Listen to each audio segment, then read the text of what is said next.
Hey peeps, it's Anna from Disrupt Tutoring, and as always, it's such a pleasure to join you.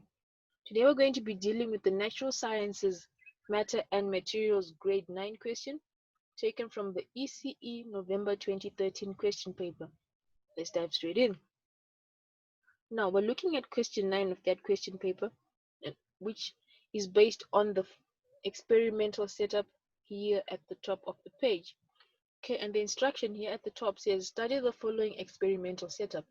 Answer the questions that follow. So it's always important to have a look at the diagram first before you attempt to answer the questions. Alright, we'll also have a look at this general formula immediately underneath the diagram, and it tells us that carbonate plus acid gives us salt plus water plus gas. This is a very important clue that will help us in answering the questions as well. Let's look at 9.1, which asks us which pH value we would expect hydrochloric acid to have. Okay, so first of all, we know that we're dealing with the acid because it's in the name, hydrochloric acid. And we also know from our studying that hydrochloric acid is a strong acid, not a weak acid. Okay, those are two key facts to have at the back of our heads, or rather the tip of our tongues. So to help us answer this question, we'll have a look at the pH scale, which is on the right side of my screen right now. The pH scale has a range of numbers from 0 to 14. And in the middle, pH 7 indicates neutral pH, okay? And all the numbers below 7 are indicative of acidic pH, and the numbers above 7 are indicative of alkaline pH. While we're still there, the further away you move from the number 7, the stronger the acid it is. Okay, so like pH 0 would be indicative of a very, very, very strong acid. 1 is strong acid, 2 is strong, 3, 4, and then the strength of the acid becomes weaker as you approach 7. The same goes for alkaline pH. Okay, the further you move away, the weaker your base substance is. Okay, so now let's go back to question 9.1. So now we know it can't be pH 6 because we said that hydrochloric acid is a strong acid and pH 6 indicates a weak acid. So that answer is incorrect. We know it can't be pH 7 because, like we said, 7 is a neutral pH and we're talking about an acid which is not neutral. And it can't be pH 13 because that's indicative of an alkaline or a basic substance. And the same goes for pH 13. This is incorrect because it also is alkaline. So the answer we're looking for is pH 1 because it's a strong acid. Okay, now explain why taking sodium bicarbonate helps to relieve indigestion. Let's have a look at our general formula again. Carbonate plus acid gives us salt, water, and gas. Our carbonate in this instance is sodium bicarbonate, and indigestion is caused by a buildup of excess acids in the stomach. So if you take sodium bicarbonate, that helps to neutralize the excess acid in the tummy because, like we said, acid plus base gives us salt plus water plus the gas, of course, and the water is a neutral pH. Okay. Now, which gas do you think is released during this experiment? You might think initially it's hydrogen gas, but because the formula for sodium bicarbonate is NaHCO3, but the hydrogen in that is used up in making water. So the gas that is going to be formed is carbon dioxide because of the carbon component in the carbonate.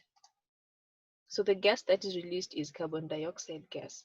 We'll see this more when you do the chemical equation as asked in 9.6.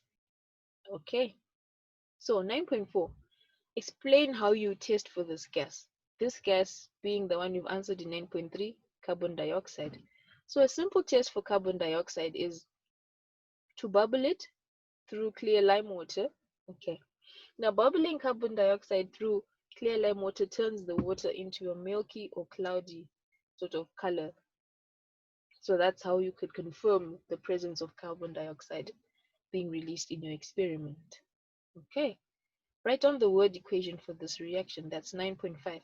A word equation is similar to what we've got here in our general formula, but now we've got to be specific because we know we've got sodium bicarbonate is given right here, reacting with hydrochloric acid to give us sodium chloride plus water plus carbon dioxide. Okay, and finally, we are to write down the chemical equation for this reaction and balance it. The chemical equation now means we need to use the chemical symbols for these substances we've just written in the word format. So NaHCO3 is sodium bicarbonate plus HCl gives us NaCl plus H2O plus CO2. Now to check if the equation is balanced, we need to just make sure we've got the same number of atoms of each of these elements rather on both sides of the equation sign. So we've got NaHCO3 plus HCl giving us NaCl plus H2O plus CO2. Let's see how many Na atoms we've got. We've got 1 on this side of the equation, and there it is again on the other side. We've got 2 hydrogens. Let's see if we've got 2 hydrogens on this side. There they are, H2 from H2O. Then we've got 1 carbon, C, right here. There it is, making carbon dioxide. We've got 3 oxygen atoms. Let's count if we have enough. There's 1 in the H2O plus the 2 from CO2, giving us 3 oxygens. That's fine. And finally, we've got the Cl here from hydrochloric acid, and there it is again in the sodium chloride. So everything is balanced. We don't have an excess of anything and nothing is missing. So that's how we know when our equation is balanced. Alright, so that's that for question 9. But before I go, I'd love to say a very special thank you to our epic sponsor for making this video possible. You can read about them in the description below. Be sure to head over to our website for more of these epic tutorial videos. If you can't find the answer to your question, you can send us the question and we'll respond with a personalized video just for you. Until next time, stay epic.